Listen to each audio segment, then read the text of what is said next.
할렐루야. 저는 오늘 여러분과 함께 해를 품은 달이라고 하는 제목으로 함께 말씀을 나누려고 합니다. 오늘 이 말씀은 지난주에 우리가 예수 세상의 빛에 대해서 함께 말씀을 나눴는데 그 말씀에 이어져서 함께 하는 그러한 이제 다음 주까지 빛에 대해서 세 번에 나눠서 말씀할 건데요. 오늘 이렇게 표지에 멋지게 달을 보여주었는데 여러분, 해를 품은 달 이러면 생각나는 게 뭐가 있습니까? 네, 드라마가 생각나나요? 예전에 MBC에서 했던 그 김수현하고 한가인이 주인공으로 나왔던 드라마입니다. 저도 뭐 이 드라마를 다 보지는 못했고요. 그냥 몇 편 봤는데 그 드라마의 내용보다도 제가 마음에 딱 들어왔던 게 뭐냐면 이 해품달, 해를 품은 달이라고 하는 이 말이었는데 하나님의 말씀을 보면서 우리 성도들의 모습이 바로 해를 품은 달의 모습이 아닌가, 그런 마음이 들어서 오늘 제목을 이렇게 정해봤습니다. 지난주에 우리가 함께 나눴던 말씀 여러분 기억하시죠? 예수님께서는 나는 세상의 빛이다 그렇게 말씀하시고요, 내가 세상에 있는 동안에 또 나는 세상의 빛이다 이렇게 말씀하세요. 그러면서 바로 지금 이 시대에 우리에게 사명을 주셨는데, 우리가 바로 마태복음 5장에 보니까 뭐라고 말씀하죠? 누가 또 세상의 빛이라고요? 바로 우리 자신이 세상의 빛이다 그렇게 말씀하세요. 우리가 세상의 빛과 소금이다 라고 하는 말씀을 수도 없이 들었으면서도 사실은 내 자신이 예수님이 이 땅에 오셔서 세상의 빛으로 나타나셨던 것처럼 우리가 있는 삶의 각 곳곳에서 세상의 빛으로 드러나고 착한 행실을 통하여 하나님 앞에 영광 돌려야 된다고 하는 사실을 잊어버리고 살 때가 많이 있어요. 그런가 하면 또 하나 우리가 세상의 빛이라고 할 때 조심해야 되는 부분이 있어서 제가 오늘 이 말씀을 준비를 했습니다. 달에 대한 여러분 기억에 어떤 것들이 있나요? 달 그러면 뭐 낮에 나온 반달은, 하얀 반달은, 이런 동요도 생각이 나고요. 또 달빛 아래서 혹시 책을 봤던 그런 분들이 계신지 몰라요.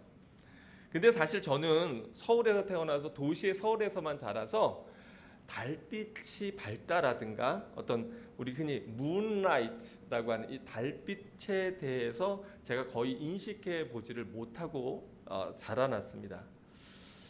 돌이켜 생각해 보면 그 도시에 아주 휘황찬란한 네온 사인과 또 도로를 밝혀주는 가로등, 또 고층 아파트들이 쭉 서 있는 그 아파트 단지에서 컸는데 그 고층 아파트에서 쏟아져 나오는 여러 불빛들, 이러한 사람들의 눈길을 유혹하는 도시의 번쩍이는 불빛들로 인해서 사실 달빛이라고 하는 건 거의 느끼지 못하고 살았던 것 같아요. 또 제가 살던 데가 이제 그 도곡동, 제가 생각해보면 영동 아파트, 도곡 아파트, 음마 아파트, 개포동으로 이어지는 아버지 직장이 거기여서 그렇습니다. 아버지 직장이 강남이어서 그래서 이제 그 계속해서 옛날에 배밭이었는데 그 배밭을 밀고 산등성이가 있었는데 그걸 다 밀어가지고 거기에 학교도 세우고 또 주로 아파트가 대단위로 들어간 그런 데서 사실은 하늘을 봐도 그 아파트에서 보이는 하늘은 다 안 보여요. 이 캐나다에서 좋은 건 그래도 지평선이 보이는 곳이 많잖아요. 근데 서울에서는 사실 우리가 지평선을 본다는 게 너무 어렵죠. 그래서 하늘이 가려져 있잖아요. 어떻게 보면 조각난 하늘이라고 그렇게 표현할 수 있을 텐데, 그러한 하늘 바라보는 환경 가운데서 밤하늘의 달빛에 감탄하고 또 별빛의 영롱함을 느끼고 별자리를 찾아본다. 이건 참 어려운 얘기인 것 같고, 더구나 요즘과 같이 공해가 가득해서 잿빛 하늘이 된, 전 중국만 잿빛 하늘인 줄 알았더니 안타깝게도 한국도 서울도 잿빛 하늘일 때가 많더라고요.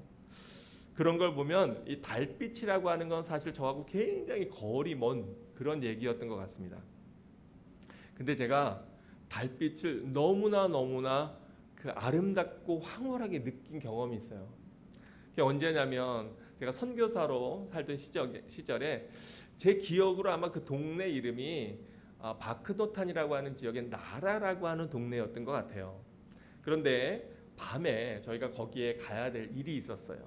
예배를 위해서 우리 함께 필리핀에서 동역했던 우리 강환세 선교사님하고 저하고 또 사랑하는 교우들하고 이제 가는데, 여기는 그 앞에, 그 마을 앞에 큰 강이라고 해야 될지 개울이라고 해야 될지 좀 꽤 강이 있어서 차로 들어가지를 못해요.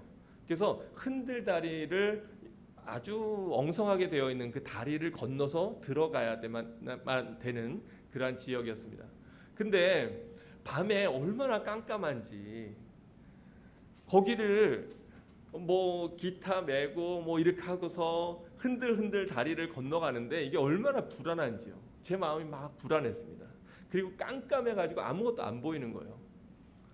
그런데 그러나 그렇게 불안한 마음으로 이 다리를 건너고 있었는데, 칠흑같이 깜깜하던 밤에 이 구름이 지나가면서 달빛이 나오는데요. 그 달빛에 비춰진 그 강의 모습이 얼마나 예쁜지 바짝바짝바짝 이게 비치는 거예요. 그러면서 깜깜해서 정말 앞이 안 보여서 어떻게 디뎌야 될지 몰랐었는데, 그 앞에 이렇게 나무로 된 얼기설기된 낡은 널판치가 드러나는데, 그때 제가 얼마나 안도의 한숨을 쉬었겠습니까? 이제 거기를 다리를 건너고 이제 그 마을로 들어가는 초입이었는데요. 하늘에서 달빛이 이제 구름이 다 걷혀지고 그리고 달빛이 쏟아지는데요. 그 달빛 아래 보여지는 그 동리의 모습이 너무너무 아름다운 거예요. 그 달빛이 대낮처럼 환해지는 것을 느꼈어요. 지금도 그때의 그 모습이 저한테 굉장히 아름다운 모습으로 남아있고, 선교사 시절에 하나님이 보여주신 큰 은혜와 기쁨으로 제 가슴속에 보석처럼 이렇게 남아있습니다. 사실 성경은 빛의 얘기로 가득해요. 우리가 잘 아는 대로 창세기 1장 1절에 하나님이 천지를 창조하시고 나서 땅이 혼돈하고 공허하며 흑암이 깊고 그 위에 하나님의 신이 수면에 운행하던 바로 그때, 거기 보면 혼돈과 공허와 흑암, 즉 빛이 비춰지지 않는 세상의 어떠한 모습인가를 보여주고 있는 바로 그때에 3절에서 하나님의 첫 번째 명령을 내리십니다. 우리가 하나님의 음성을 좀 흉내내면서 한번 3절을 다 함께 크게 읽어볼까요? 시작. 하나님이 가라사대 빛이 있으라 하시매 빛이 있었고 그 빛이 하나님 보시기에 좋았더라. 하나님의 빛이 비춰지지 않는 곳이 어떤 모습일까 생각해 보면 거기는 혼돈과 공허와 흑암이 가득한 모습인 것 같아요. 우리의 심령에도 하나님의 빛이 비춰지지 않으면 내 안은 밝은 모습이 아니라 혼돈과 공허와 흑암으로 가득 차 있는 그러한 우리의 모습을 보게 됩니다. 아름다운 빛 아래 창조된 인간이지만 그러나 하나님을 거역하고 죄로 인해서 빛이신 하나님을 떠난 인간들은 그 참 빛을 잃어버리고 우리가 어두움 가운데 살 수밖에 없습니다. 하나님을 우리 마음의 중심에 모셔드리지 않고 있는 많은 사람들이 자기가 어두움에 있으면서도 어두움을 인식하거나 인정하지 못할 때가 많이 있어요. 제가 많이 쓰는 방법이 있잖아요. 여기 분명히 빛이 있지요. 근데 여러분 눈을 감아 보십시오. 정말 눈을 감아 보세요. 여러분은 지금 빛 가운데 있습니까? 어둠 가운데 있습니까? 이제 눈을 뜨셔도 돼요. 세상에 빛이 없어서 우리가 어둠을 느끼고 어둠 속에 사는 것이 아니고요. 분명히 빛은 있는데 우리 심령에는 우리의 영적인 눈이 감겨 있으면 그 빛은 보이지도 않고 우리의 심령은 우리의 내면은 당연히 어둠 속에 잠길 수밖에 없는 존재들이에요. 그럼에도 불구하고 많은 사람들이 내가 무슨 어둠 속에 있다 그래? 난 두 눈 멀쩡히 뜨고 다 보이는데 무슨 소리야? 이렇게 얘기하거나 또는 나만큼만 살아보라 그래. 나만큼만 착하게 바르게 살아보라 그래. 이 정도로 착하게 살면 괜찮은 거 아니야? 이렇게 항변하는 사람들이 많이 있어요. 그런데 성경은 우리에게 절대로 우리가 눈을 뜨고 있다고 해서 빛을 본다고 얘기하지 않습니다. 하나님의 성령의 말씀의 빛이 비춰지지 않는 인생, 그 인생은 사실은 어둠과 혼돈과 공허 가운데 있을 수밖에 없는 존재들이죠. 그런데 왜 사람들은 그 빛을 싫어할까요? 하나님이 보시기에 아름다웠던 그 빛을 대체 왜 싫어할까요? 성경은 시편 107편에서 성경은 요한복음 3장 19절에서부터 이렇게 얘기합니다. 그 정죄는 이것이니 곧 빛이 세상에 왔으되 누가 이 세상에 오셨어요? 예수님께서 빛으로 이 세상에 오셨어요. 그런데 문제는 사람들이 뭐가 악함으로 자기 행위가 악함으로 안타까운 사실인데 빛보다 뭘 더 사랑해요? 어둠을 더 사랑한 것이다. 악을 행하는 자마다 빛을 미워하여 빛으로 오지 아니하나니 이는 그 행위가 다 온 세상에 드러날까 하며 진리를 따르는 자는 빛으로 오나니 이는 그 행위가 하나님 안에서 행한 것임을 나타내려 함이라 하시니라. 우리 자녀들이 뭔가 잘못할 때 부모의 눈을 피합니다. 엄마의 눈을 피하죠. 그리고 엄마 모르게 또는 다른 사람들이 모르게 우리가 은밀히 죄를 지을 때가 많이 있어요.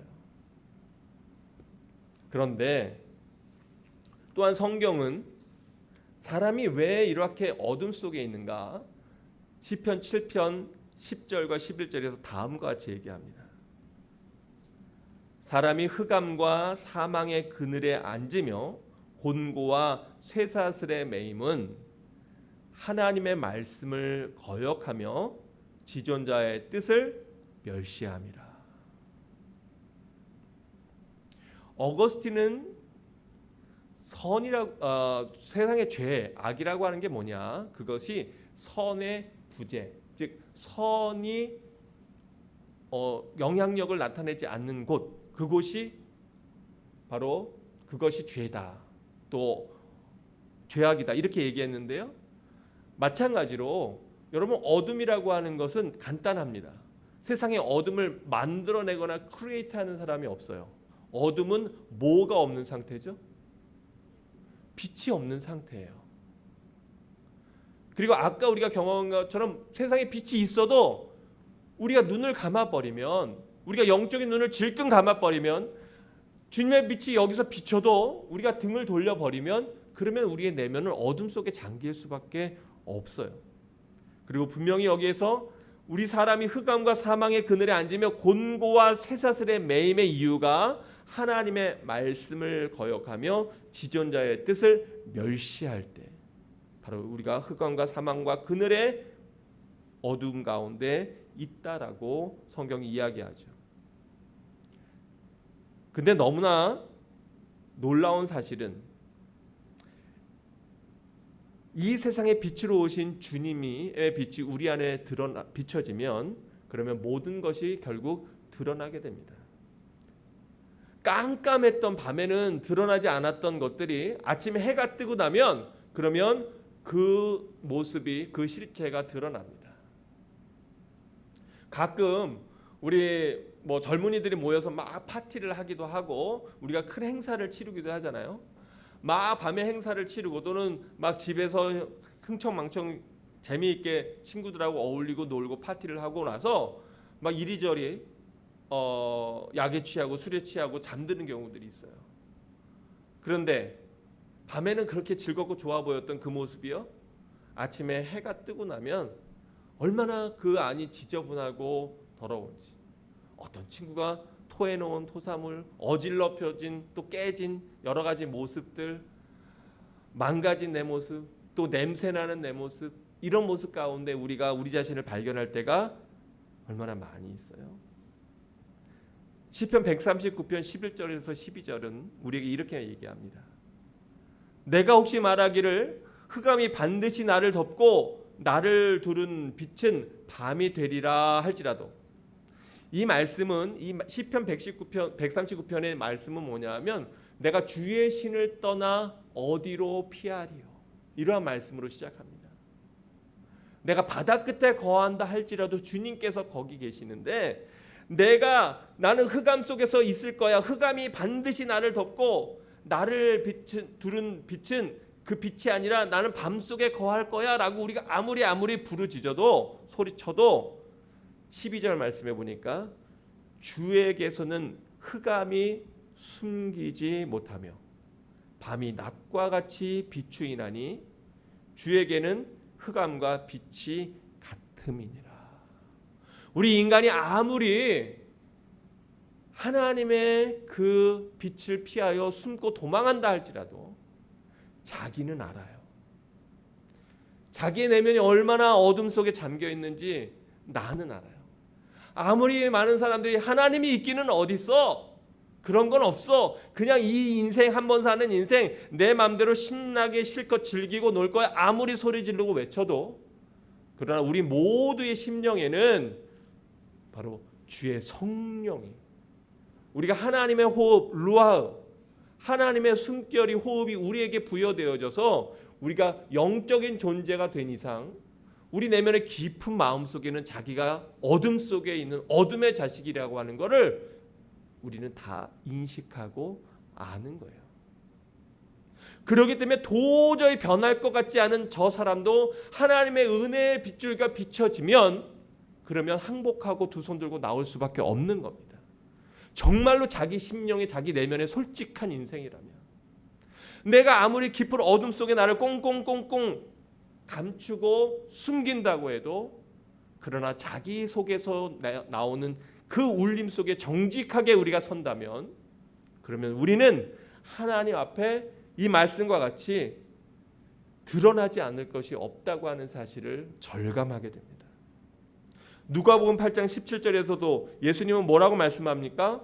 숨은 것이 장차 드러나지 아니할 것이 없고 감추인 것이 장차 알려지고 나타나지 않을 것이 없느니라.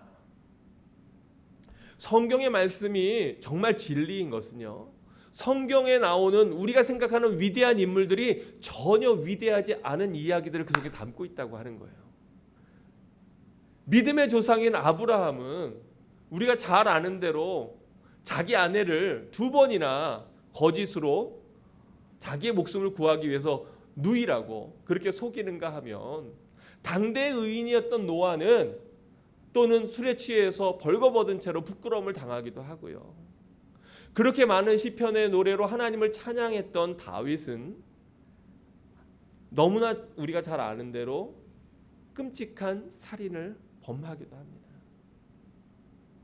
민족의 지도자요 이스라엘 백성을 가나안 땅으로 인도하던 모세는 구스 여인과 잠자리를 함으로 자기 누이와 자기 형에게서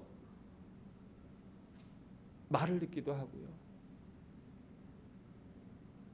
성경에 나와 있는 인물들이 위대한 위인이라고 절대로 우리에게 이야기하지 않습니다.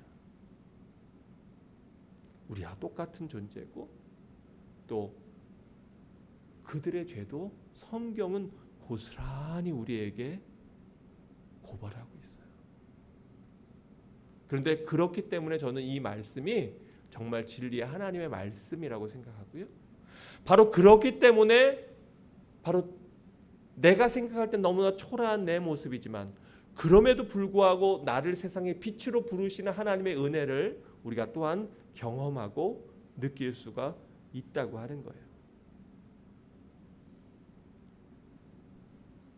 안타까운 사실은 고린도후서 11장 14절에 보면 사단도 자기를 광명의 천사로 가장해서 그래서 세상의 빛으로 드러나고요. 우리는 이 세상 살면서 자꾸만 뭔가 다른 빛을 쫓으려고 그래요. 어떤 사람은 돈이 내 인생의 빛이 될까? 열심히 그거를 모으는데 달려가 보기도 하고요. 학력이나 또는 어떤 사회적인 지위나 명예나 이런 것들이 참 빛인 줄 알고 그것에 열심히 달려가 보지만 그러나 그 모든 빛들은 결국은 사라지고 꺼질 수밖에 없는 빛입니다.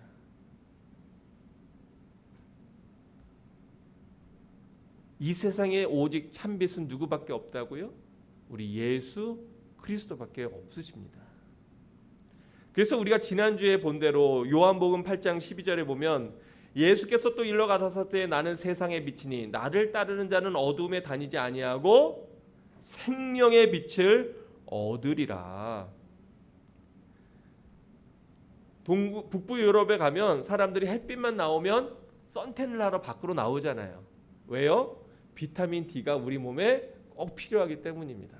여러분 겨울에 춥다고 움츠러들지 마시고 햇빛 나면 하여간 나가서 걸으세요. 예. 햇빛 나면 나가서 걸으셔요.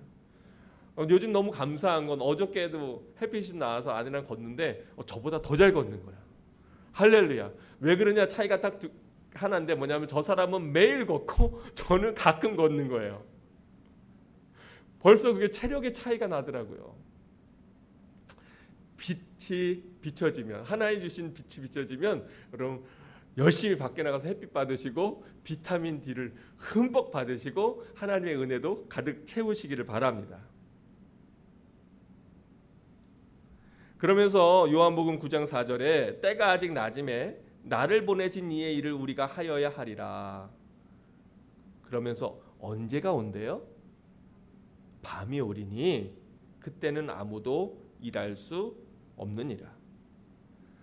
내가 세상에 있는 동안에는 세상의 빛이라.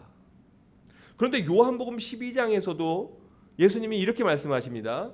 예수께서 이르시되 아직 잠시 동안 빛이 너희 중에 있으니 빛이 있을 동안에 다녀 어둠에 붙잡히지 않게 하라. 어둠에 다니는 자는 그 가는 곳을 안답니까? 알지 못한답니까? 알지 못하느니라. 그러면서 너희에게 아직 빛이 있을 동안에 빛을 믿으라. 그리하면 빛의 아들이 되리라. 예수께서 이같이 말씀하시고 그들을 떠나가서 어떻게 하셨어요? 숨으셨다. 46절은 이렇게 말씀합니다. 나는 빛으로 세상에 왔나니 무릇 나를 믿는 자로 어디에 다니지 않게 하려고 어둠에 거하지 않게 하려 함이라.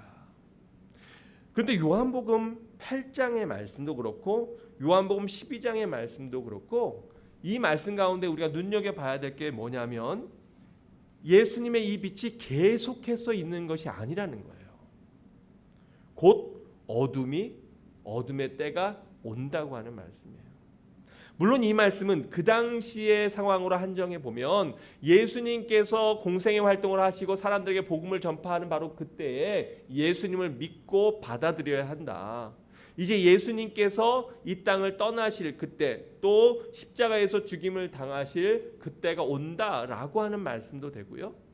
또 이것은 하나님의 은혜의 빛이 항상 영원히 우리에게 비춰지는 것이 아니라 그 은혜를 구하여도 받지 못하는 그러한 안타까운 때가 우리에게 온다고 하는 어떤 종말론적인 의미도 이 안에 담겨져 있는 거예요. 즉 우리가 주님 앞에 모일 수 있을 때 모여야 되고요. 해가 떠올랐을 때 밖에 나가서 해를 받아야 되고요. 우리가 하나님 앞에 예배할 수 있을 때 예배해야 됩니다. 예배할 수 없을 때가 올 것이고 우리가 주님을 마음껏 찬양하지 못할 때가 올 것이고 그리고 이 세상이 어둠에 깃들 때가 이 세상에 어둠이 깃들 때가 있다고 하는 거예요.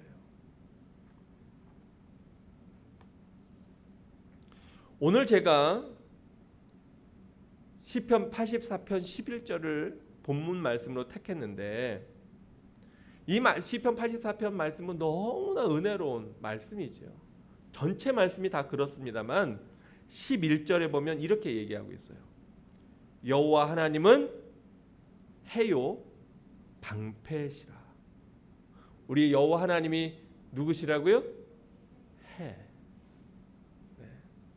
제가 그래서 삼위일체에 대해서 설명할 때 제가 이 해를 비유로 해서 설명할 때가 있지 않습니까? 물론 그것이 완벽한 완전한 설명은 절대로 되지 못합니다. 어떻게 하나님의 그 놀라운 하나님의 세계의 하나님의 영역을 우리가 이 세상의 언어로 표현할 수가 있겠습니까? 그런데 여기 보니까 여호와 하나님은 해요 방패시라. 여호와께서 은혜와 영화를 주시며 정직하게 행하는 자에게 좋은 것을 아끼지 아니하실 것임이니이다. 만군의 여호와여, 주께 의지하는 자는 복이 있나이다. 아멘. 우리가 주님의 말씀을 받아서 내가 세상의 빛이구나라고 우리가 생각할 때 우리는 여기에서 생각해 볼 것이 하나 있어요. 우리가 세상의 빛이라고 할 때 조심해야 될 건 뭐냐 하면 내가 세상의 빛은 빛인데 그런데 나는 해가 아니라 오늘 제목인 달이라고 하는 사실이에요. 제가 아까 처음에 달빛에 대한 이야기를 하지 않았습니까? 여러분, 우리가 세상의 빛이긴 하지만 그러나 우리가 절대로 참빛이 아닙니다. 여러분에게 말씀을 전하는 저는 세상의 빛입니까? 아닙니까? 예, 저도 역시 세상의 빛입니다. 그런데 제가 참빛입니까? 아닙니까? 저는 절대로 참빛이 아닙니다.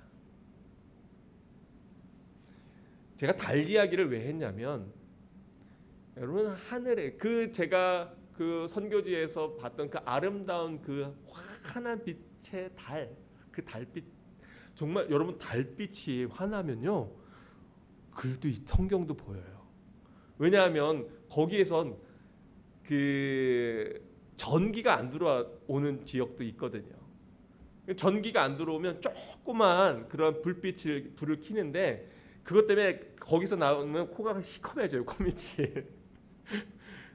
근데 거기서 성도들이요 하나님 말씀을 보는데 어디에 비춰봐요? 네, 진짜 달빛에 비춰서 밤에 예배를 드리면서 하나님의 말씀을 볼 때도 있어요. 그런데 달이 빛나는 이유가 뭘까요? 달이 그렇게 환할 수 있는 방법은 딱 하나밖에 없어요. 그건 뭐죠? 네, 해의 빛을 받아서 그 빛을 반사시킬 때예요. 누구나 다 알듯이 달 자체에는 빛이 있습니까? 없습니까? 빛이 없어요. 밤하늘에 달이 빛나는 이유는 달 자체에서 빛이 나오기 때문이 아니라 태양의 빛을 받아서 달이 그 빛을 반사하기 때문입니다. 저는 우리가 빛은 빛인데 우리 빛은 달빛이라고 제가 이야기할 때 그 이유는 뭐냐 하면 잘못하면 내가 세상의 빛이라고 생각하면서 자기의 선행이나 자기의 열심이나 자기의 능력 가지고 세상에 빛을 비치려고 하는 경우들이 있어요. 근데 그런 경우 그건 100이면 100 다 실패합니다. 많은 사람들이 나는 좋은 사람이야 라고 생각하고 그리고 자기의 열심과 자기의 노력으로 신앙생활을 해보려고 합니다. 그런데 생각처럼 잘 안 돼요. 세상에서도 착한 엄마로 또 착한 딸로 착한 아들로 또 좋은 아빠로 그렇게 살아보려고 하는데 사실 내 노력 가지고 잘 안 됩니다. 왜냐하면 내 안에는 빛이 있어요, 없어요? 없어요. 나는 빛이에요, 아니에요? 나는 빛이 아니에요.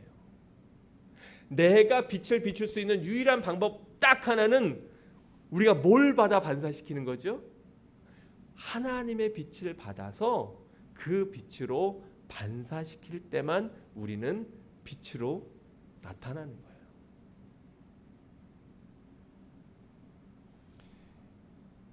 달빛으로 생각할 때 두 가지 모습이 떠오를 수 있어요.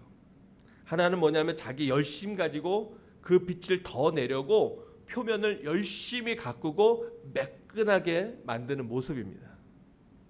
여러분, 열심을 내는 것이 잘못된 것은 절대로 아닙니다.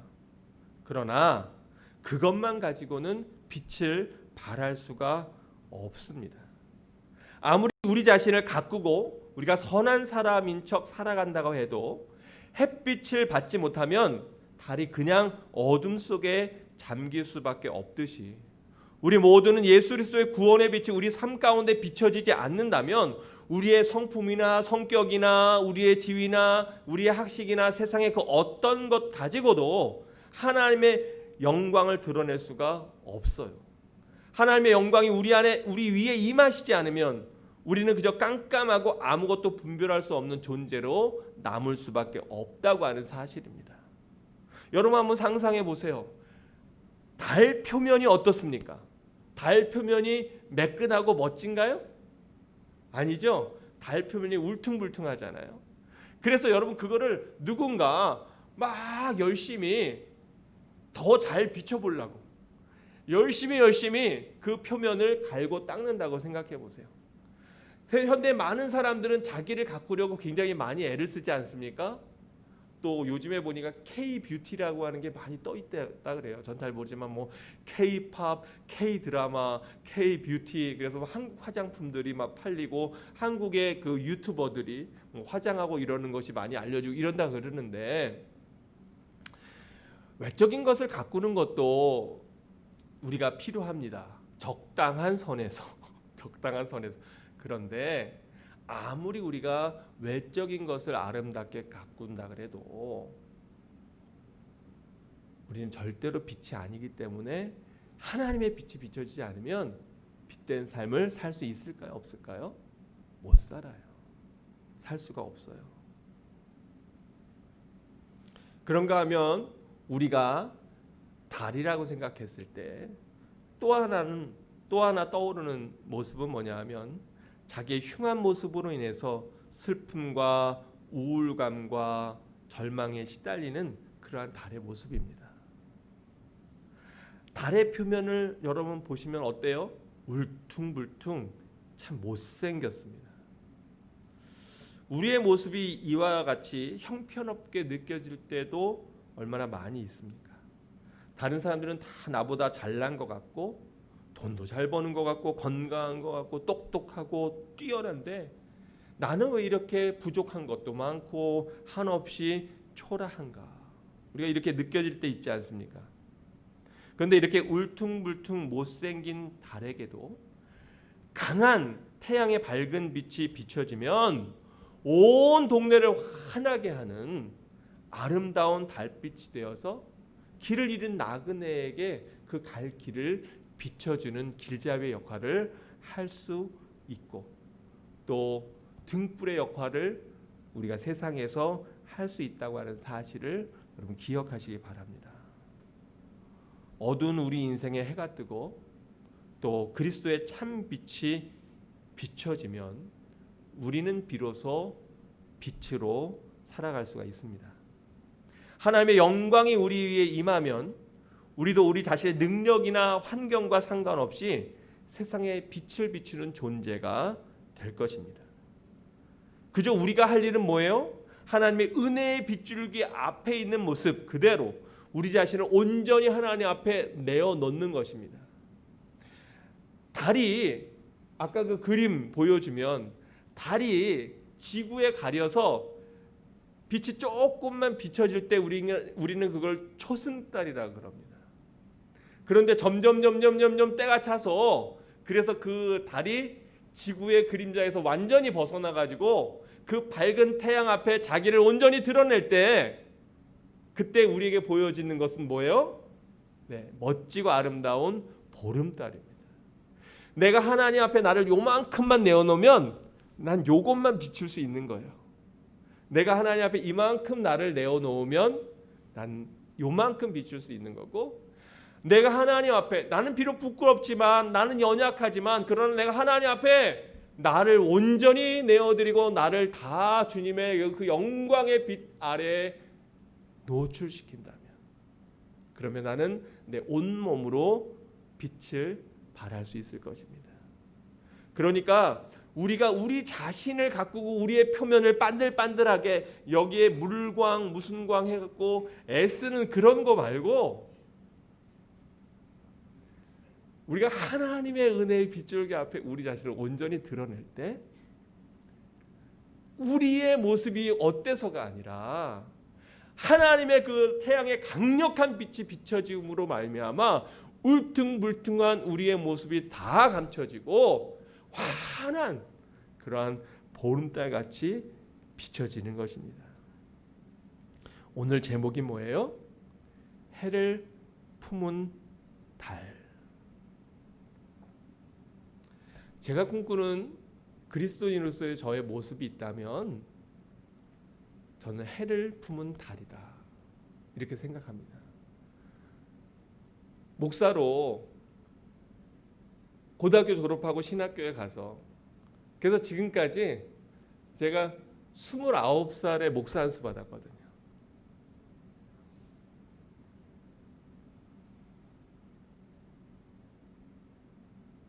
지금까지 20년 넘도록 목사로 살아왔는데, 그런데 저는 절대로 해가 아니라는 것을 매 순간 경험합니다. 철 모를 때는 해가 되고 싶은 마음도 있었어요. 그런데 삶이 한 해 한 해 지나면서 나는 달 중에서도 아주 시커먼 달이구나, 그걸 많이 느낍니다. 그런데 그럼에도 불구하고 제가 이렇게 달에서 사랑하는 성도들에게 말씀을 전할 수 있는 유일한 이유 하나는 제 안에 그래도 뭘 품고 있기 때문일까요? 해를 품고 있기 때문이에요.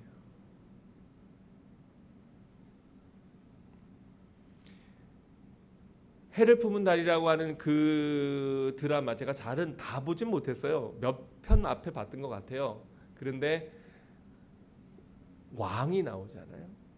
여기서 해는 바로 왕이고, 그 달은 그 왕을 흠모하는 사랑의 마음을 품은 여인의 마음이죠. 우리가 주님을 믿고 따르며 살아간다고 하는 거, 우리가 신앙생활을 한다고 하는 것이 바로 그런 모습 아닐까요? 나는 빛이 아니고 빛을 발할 수 없는 울퉁불퉁하게 못생긴 달이지만, 그러나 내 안에 우리 해이신 우리 여호와 하나님을, 주님의 빛을 내 안에 품고 우리가 그 빛을 받으며 살아갈 때, 세상의 참 빛이신 주님을 가슴에 품고 내 안에 계신 주님을 세상에 증거하는 달빛과 같은 모습으로 살아갈 때, 그때 우리의 모습이 드러나는 거 아니겠습니까? 우리 자신의 멋진 모습을 드러내려고 애쓰는 교만도 아니고, 자신의 부족한 모습에 한없이 움츠려드는 그런 열등감도 아닌 해를 품은 달의 모습으로 어둠이 점점 더욱 깊어가고 있는 이 세상 속에서 세상을 비추는 빛과 소금으로 사는 것, 그것이 우리의 모습일 것입니다. 그렇다면 성도 여러분, 우리가 어떻게 우리가 주님의 빛을 받을 수 있을까요? 주님의 빛을 받는다는 건 대체 무슨 의미일까요?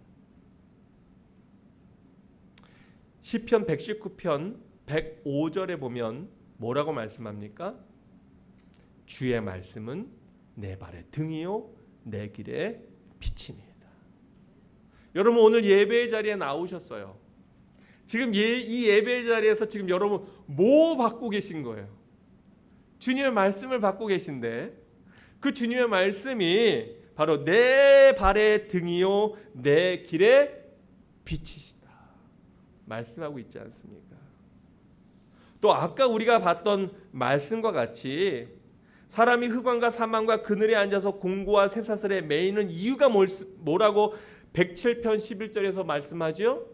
바로 하나님의 말씀을 우리가 거역하기 때문에, 하나님의 말씀으로 나오지 않기 때문에, 지존자이신 하나님의 뜻을 멸시하고 그 말씀대로 살지 않기 때문에 우리가 어둠 속에 거한다고 말씀하고 있지 않습니까?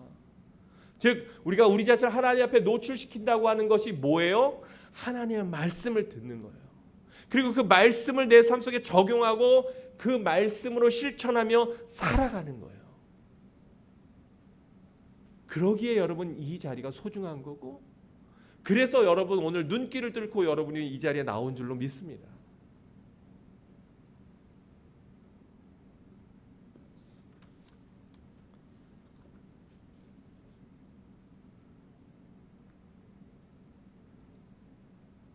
성경은 또 요한복음 15장 7절에서 이렇게 말씀합니다. 너희가 내 안에 거하고 또 내 말이 너희 안에 거하면 무엇이든지 원하는 대로 구하라. 그리하면 이루리라. 아멘. 아멘. 여러분 정말로 이 말씀 믿으세요? 아멘. 그러면 지금 내가 원하는 대로 구하는데 이루어지지 않는다는 건 아직 내가 내 정욕에 쓰려고 잘못 구하기 때문일 수 있어요. 내가 구하는 그것이 하나님의 말씀에 의해서 구하는 것이 아니라 내가 내 욕심에 구하는 것 때문에. 너희가 다투어도 싸워도 얻지 못하는 이유가 뭐라고 성경이 말씀합니까? 바로 너희가 구하지 아니하기 때문이요, 구하여도 얻지 못하면 정욕에 쓰려고 잘못 구하기 때문이라고. 그러면 우리가 바르게 구할 수 있는 방법도 뭐예요? 주님의 말씀이 우리 안에 거하는 것. 바로 그것이 우리 주님과 함께 동행하고 동거하는 해를 품은 달의 모습입니다. 내 감정이 훅 올라올 때 주님의 말씀이 생각나면서 나의 성품을 넘어서서, 나의 성격을 넘어서서 나를 그 말씀 아래 잠잠하게 하는 것. 억울하고 속상한 일이 있어서 한번 나도 확 쏴 붙이고 싶을 때, 그때 전쟁은 너에게 속한 것이 아니라 바로 내가 할 것이라고, 원수 갚음이 내게 있지 않고 바로 내게 있다고 말씀하신 하나님의 말씀으로 말미암아 우리가 주님 앞에 내가 참는 것이 아니라 나의 그 속상함을 주님 앞에 기도로 승화시켜 올려드리는 것. 그것이 해를 품은 달의 모습일 것입니다. 베드로전서 2장 9절은 뭐라고 말씀합니까? 바로 너희는 택하신 족속이요 왕 같은 제사장들이요 거룩한 나라요 그의 소유가 된 백성이다. 하나님이 우리 존재를 몰라서 이렇게 말씀하실까요? 우리가 얼마나 흉악한 존재인지 하나님이 모르십니까? 하나님은 아셔요. 그래서 이렇게 얘기합니다. 이는 너희를 어두운 데서 불러내어 그의 기이한 빛에 들어가게 하시니, 바로 우리 여호와 하나님께서는 우리가 어둠 속에 있었던 존재인 걸 이미 아십니다. 그런데 바로 그 어둠 속에 있는 우리를 불러내어서 그 하나님의 놀라운 기이한 빛에 들어가게 하셔서 해를 품은 달이 되어 햇빛을 받아 그 달빛으로 세상을 비추는 그러한 존재가 되게 하신 거예요. 너희는 택하신 족속이요 왕과 같은 제사장이다.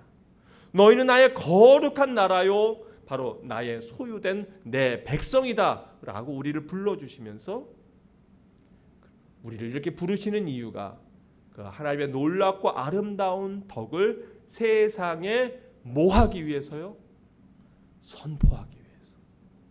즉 햇빛을 받은 달이 그 빛을 세상에 비추는 것처럼 바로 우리들이 그러한 모습으로 이 세상에서 하나님의 아름다운 덕을 선포하는 자로, 예수님께서는 살아 역사하신다고, 내 삶의 주인이 되셨다고, 나는 해를 품은 달이라고, 내가 뭔가 칭찬받을 것이 있고 선한 언행이 있고 선한 삶이 있다면 그것은 내 것이 아니라 나에게 은혜를 주신 하나님의 능력과 은혜로 말미암아 내가 감당하는 것이라고, 나는 감추고 주님만 드러나는 바로 해를 품은 달로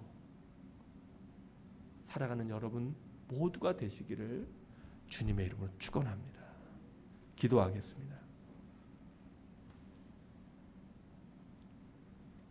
죄로 인한 어두움 가운데 있는 저희를 빛으로 부르신 주님, 우리 주님의 빛 안에 살게 하옵소서. 우리가 주님 안에, 또 주님의 말씀이 우리 안에 있어 우리로 하나님의 빛을 세상에 반사시키는 주의 도구가 되게 하옵소서. 그리고 또한 이 빛으로 인하여 사람들이 우리 주님을 알게 하옵소서. 우리를 어두운 데서 불러내어 우리 하나님의 기이한 빛에 들어가게 하신 그 하나님의 아름다운 덕을 선포하는 해를 품은 달이 되게 하옵소서. 예수님의 이름으로 기도드리옵나이다. 아멘.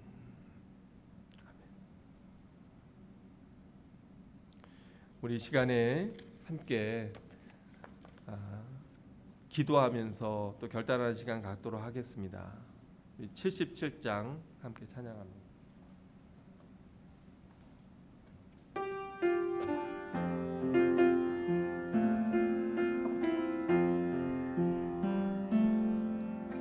주님과 함께하는 이 고요한 시간, 주님의 보좌 앞에 내 마음을 쏟네. 모든 것 아시는 주님께 감출 것 없네. 내 맘과 정성 다해 주 바라나이다. 나 염려하지 않아도 내 쓸 것 아시니, 나 오직 주의 얼굴 구하게 하소서. 다 이해할 수 없을 때라도 감사하며 날마다 순종하며 주 따르오리다. 온 마음 다해 사랑합니다. 온 마음 다해 주 알기 원하네. 내 모든 삶 당신 것이니 주만 섬기리. 온 마음 다해 주님과 함께하는 이 고요한 시간, 주님의 보좌 앞에 내 마음을 쏟네. 모든 것 아시는 주님께 감출 것 없네. 내 맘과 정성 다해 주 바라나이다. 나 염려하지 않아도 내 쓸 것 아시니, 나 오직 주의 얼굴 구하게 하소서.